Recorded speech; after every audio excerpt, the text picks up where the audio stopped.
What if I told you that the glitz and glamour of Hollywood's elite could hide a world so complex, so filled with secrets, that it challenges everything you thought you knew about fame, power, and even love?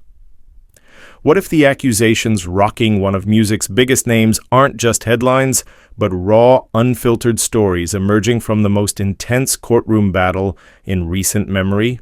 Today, we're ripping back the curtain on day 21 of the Sean Diddy Combs trial. Forget the rumors you've heard. Forget the speculation. We're going deeper, bringing you the most explosive moments, the most emotional testimony, and the truly unbelievable details directly from the witness stand. This isn't just another celebrity scandal. This is a high-stakes drama where the very definitions of consent, truth, and manipulation are being put on trial. And trust me, you won't believe what we uncovered today. Imagine being so swept up in a relationship with a global superstar that you find yourself living a double life. A life of public appearances and loving texts, contrasting sharply with private hotel nights and alleged dark demands. What happens when the person you claim to love the most is also the person you say led you down a path of emotional pressure and regret? And how do you reconcile loving someone deeply with feeling taken advantage of by them? These are the impossible questions at the heart of today's testimony. The woman known only as Jane, one of Diddy's accusers, was back on the stand, facing relentless questioning from his defense team. And what she revealed under oath will send chills down your spine. She opened up about hotel nights that allegedly lasted for days, involving multiple men. But here's where it gets truly unsettling. Jane herself admitted to sometimes organizing these nights. So why would someone who claims resentment actively participate in the very acts they now regret? Was it true desire or something far more sinister at play? You'll hear how Jane allegedly used the hotel night card as a way to get Diddy to come home from a trip with another woman. Think about that for a second. A hotel night as a tool, a bargaining chip in a relationship. What does that tell us about the power dynamics at play? And how far would someone go to keep the affection of a powerful figure, even if it meant sacrificing their own comfort or boundaries? But the drama wasn't just in the witness stand. The judge, once again, had to step in, this time dealing with a request to dismiss a juror. The prosecution claimed a lack of candor, while the defense fired back, accusing them of a thinly veiled effort to dismiss a black juror. What does this intense courtroom maneuvering tell us about the desperation on both sides? And what secrets might this juror hold that could influence the entire outcome of this groundbreaking trial? And then there's the name that keeps coming up, Kristina Khorram, Diddy's former chief of staff. Prosecutors are calling her an agent and co-conspirator, accusing her of everything from helping transport drugs across state lines to securing surveillance footage of alleged assaults. She denies it all, but her name keeps popping up in witness testimony. What exactly did Diddy's inner circle know, and how deeply were they allegedly involved in maintaining this elaborate lifestyle? Could Diddy's team have truly been unaware of these hotel nights and the activities happening behind closed doors? Despite witnesses claiming they brought cash directly to the rooms, this trial is exposing a dark side of celebrity that few ever see. It's a story of conflicting emotions, alleged manipulation, and shocking private arrangements. Jane's testimony, which legal experts are calling critical for backing up Cassie Ventura's earlier claims, raises huge questions about the nature of consent when power imbalances are extreme. Can someone truly consent to something when they feel intense, emotional pressure or believe it's the only option to maintain a relationship they crave?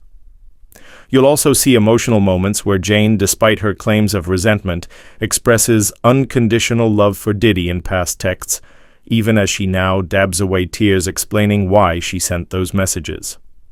What does it mean when someone says, "My love for you is unconditional and for life," after allegedly being made to have sex with 3 guys on their birthday?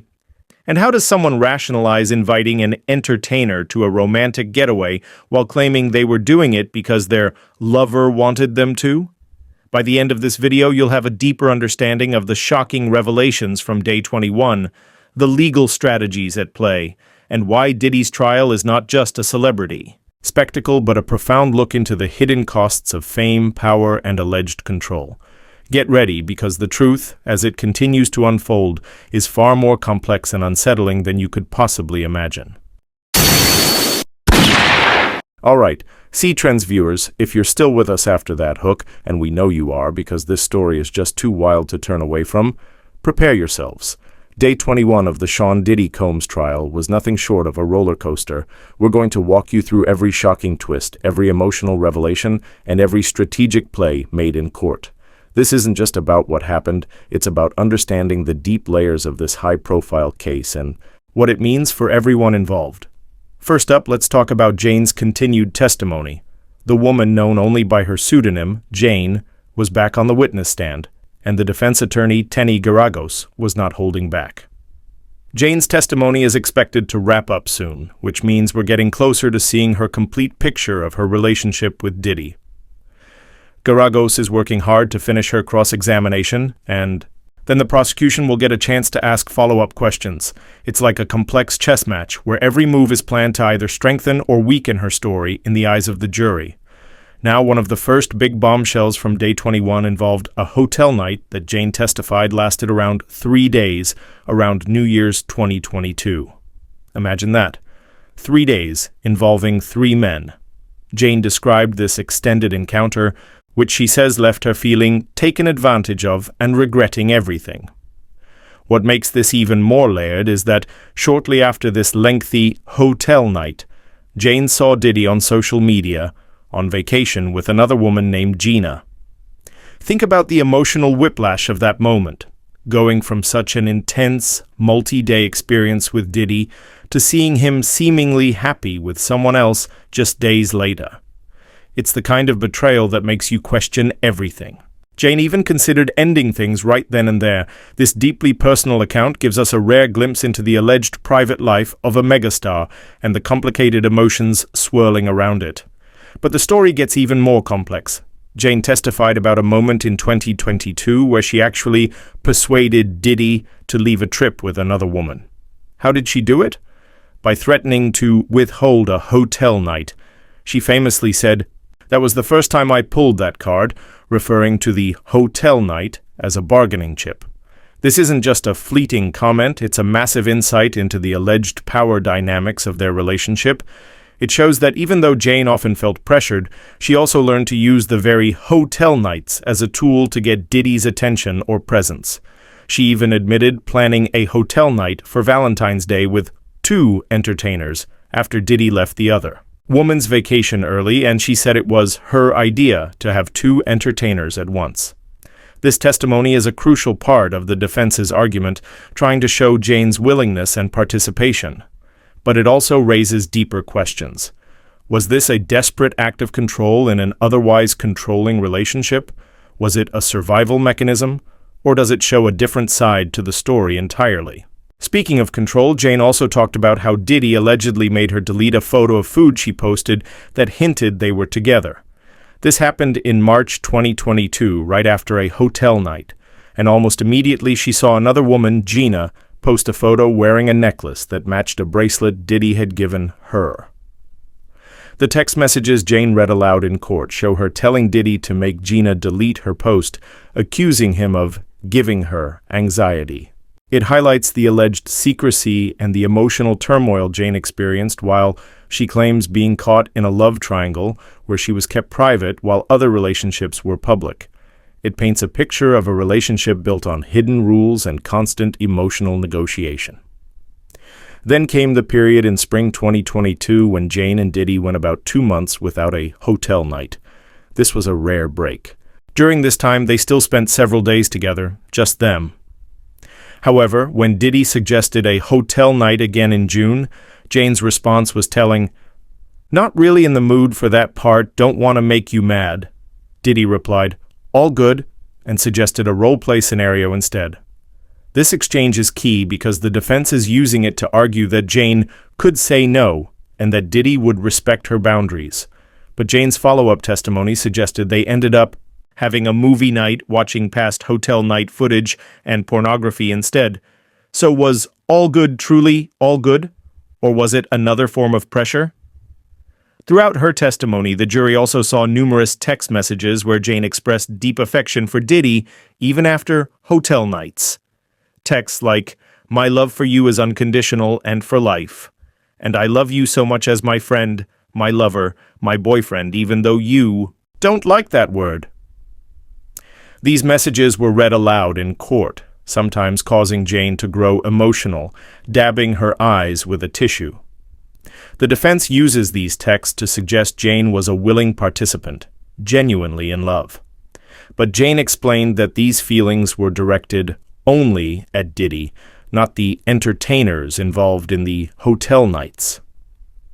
This highlights the complex, even contradictory emotions that victims of alleged manipulation often face. Loving the person while resenting the situation, it's a powerful reminder that emotions in these high-pressure situations are rarely simple. A truly heartbreaking moment came when Jane described her 2023 birthday celebration. She testified that Diddy paid for her birthday dinner, to which she asked for $15,000 to cover an outfit and other expenses.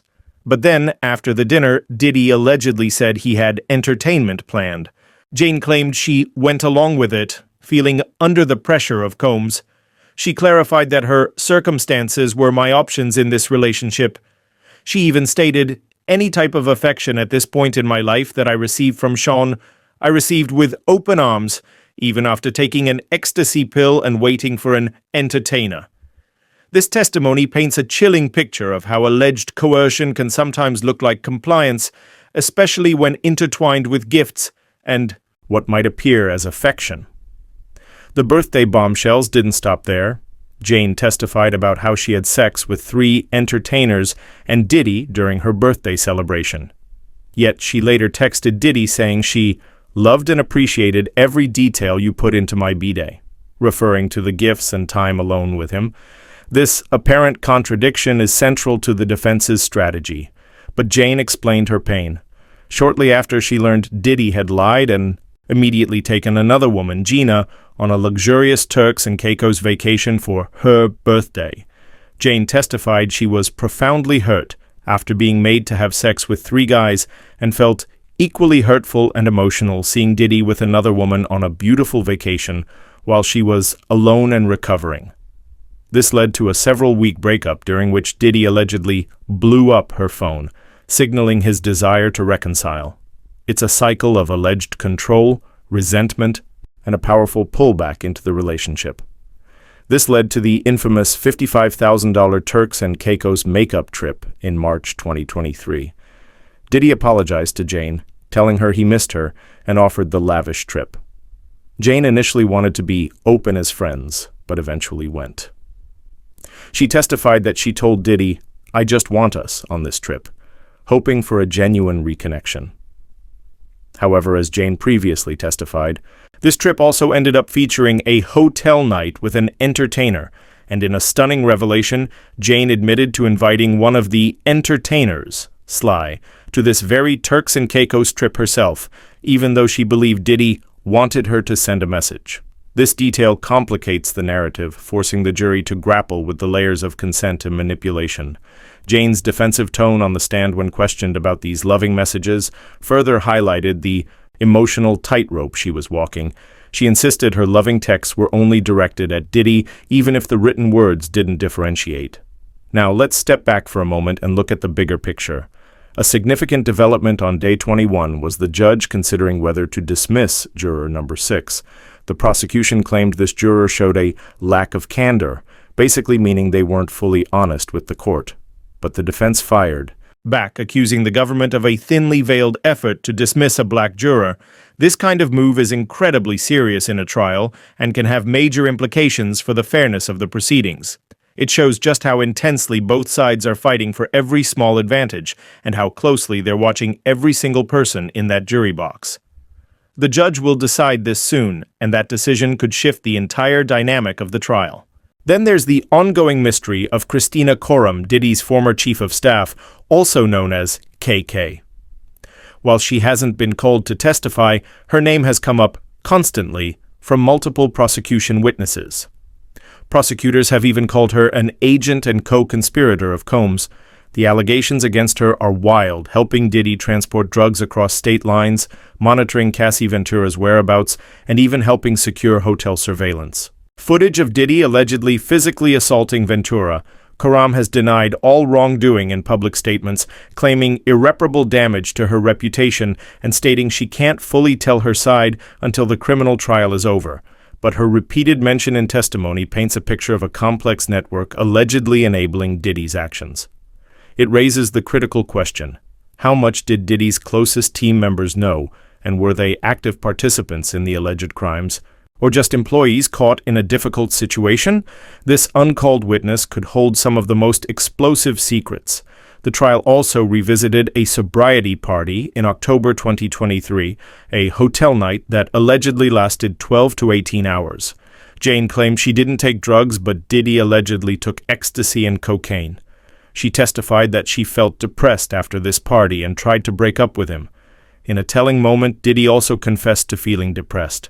Jane went to his home, and a video shown to the jury from that night showed them laughing, with Diddy saying, "I was in a dark hole and you came here to save me, and I appreciate that." This further complicates the narrative, showing moments of apparent vulnerability and connection amidst the alleged darker aspects of their relationship. Perhaps one of the most powerful exchanges came when Jane was asked if she regretted agreeing to these hotel nights. She responded repeatedly, "I resent him for knowing how much I loved him and how I couldn't say no to him."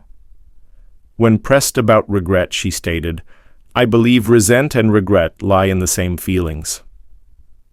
This line truly cuts to the core of the prosecution's argument that even if Jane agreed on paper or in texts, the immense emotional pressure and power imbalance meant her consent wasn't truly free. It speaks to a subtle yet powerful form of alleged manipulation that many victims of alleged abuse struggle to articulate. Finally, legal experts like Dave Ehrenberg emphasized how Jane's testimony is important for corroborating Cassie Ventura's account. He pointed out the similarities. Both women allegedly sent positive messages to Diddy, even after disturbing hotel nights, and both experienced intense situations they later said they hated. This pattern, Ehrenberg argues, is crucial for the prosecution to show Diddy's alleged modus operandi, his consistent way of operating, and to bolster the sex trafficking charges. The defense's challenge is to convince the jury that these were purely consensual acts, despite the mounting testimony of alleged emotional and psychological pressures. As Day 21 concludes, we are seeing the prosecution clear their list of witnesses, with their case expected to wrap up as early as next Wednesday. The stakes are higher than ever, and every detail, every emotion is being laid bare in this courtroom. What do you think about the revelations from Day 21? Does Jane's testimony change your perception of the situation? Let us know in the comments below. Your thoughts are an important part of the C Trends community. If you're gripped by this unfolding drama and want to stay ahead of every major development in the Diddy trial, make sure you hit that subscribe button right now. Don't miss out on our in-depth analysis and exclusive recaps. And if you want to dive even deeper into the world of celebrity trials and the hidden truths behind the headlines, check out our playlist on Diddy trial. You'll find other videos like our deep dive into recap, Day 20 of testimony in the Sean Diddy Combs trial, or our on recap on Day 19 of testimony in the Sean Diddy Combs trial. Click on the cards on your screen now to keep exploring with C Trends. We're here to bring you the unfiltered story every step of the way.